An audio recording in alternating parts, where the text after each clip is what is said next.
Bienvenue au cinéma pour cette séance d'école et cinéma. À l'école, on vous apprend des tas de choses. À lire, à écrire, à compter, à dessiner.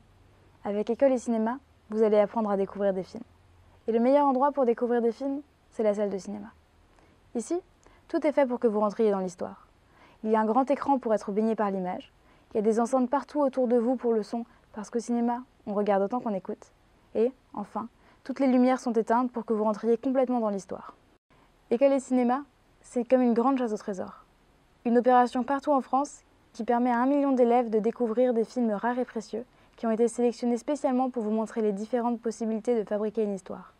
Ainsi, on peut voir des films en noir et blanc, des films musicaux, des westerns, des documentaires, des films avec des prises réelles avec des gens qu'on filme, des films d'animation avec des personnages ou des marionnettes ou en dessin auxquels on donne vie, des dessins animés, des films du Japon, des films des États-Unis, des films du monde entier.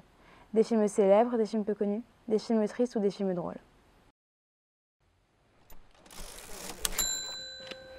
Vous vous demandez sans doute pourquoi je porte un bonnet d'âne. C'est parce qu'aujourd'hui, je vais vous présenter Petites Escapades, un programme de 6 courts-métrages d'animation, tous issus d'une série télévisée appelée Mon âne. Et savez-vous pourquoi le réalisateur a choisi cet animal pour raconter ses histoires? C'est parce que le bonnet d'âne représente les mauvais élèves, ce qu'on appelle aussi des cancres. Et il les adore. Tout comme le poète Jacques Prévert, dont il s'inspire et qui leur avait déjà dédié un poème. Et oui, même si parfois ils nous agacent, ils ont souvent notre tendresse. Ce programme a été conçu spécialement pour les jeunes enfants comme vous qui vivent leurs premières expériences cinématographiques. Et pour que cette aventure soit pleine de découvertes, vous allez voir presque autant de techniques d'animation que de films.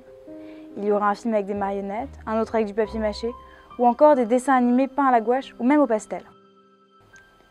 En fait, il y a une multitude de façons de faire un film d'animation. La plus connue est sans doute le dessin animé. Je suis sûre que vous en avez déjà vu un. Pour faire un dessin animé, on filme plusieurs dessins à la suite pour donner l'impression que le dessin bouge. Il faut 24 dessins pour faire 1 seconde de dessin animé, c'est-à-dire 1440 pour 1 minute de film. Et parfois, on remplace le dessin par de la pâte à modeler ou du papier mâché. Tout est possible. Tous ces petits films ont néanmoins un point commun. Ils ont été fabriqués dans le même endroit. C'est un studio qui s'appelle Folimage et qui se trouve à Valence. Ce studio est spécialisé dans la création de films d'animation image par image. Ils ont notamment réalisé Mia et le Magou, Une vie de chat ou encore La prophétie des grenouilles. Ah, et au fait, c'est pas parce qu'on les trouve sympathiques qu'il faut devenir un cancre. Allez, soyez sages et bonne projection à tous.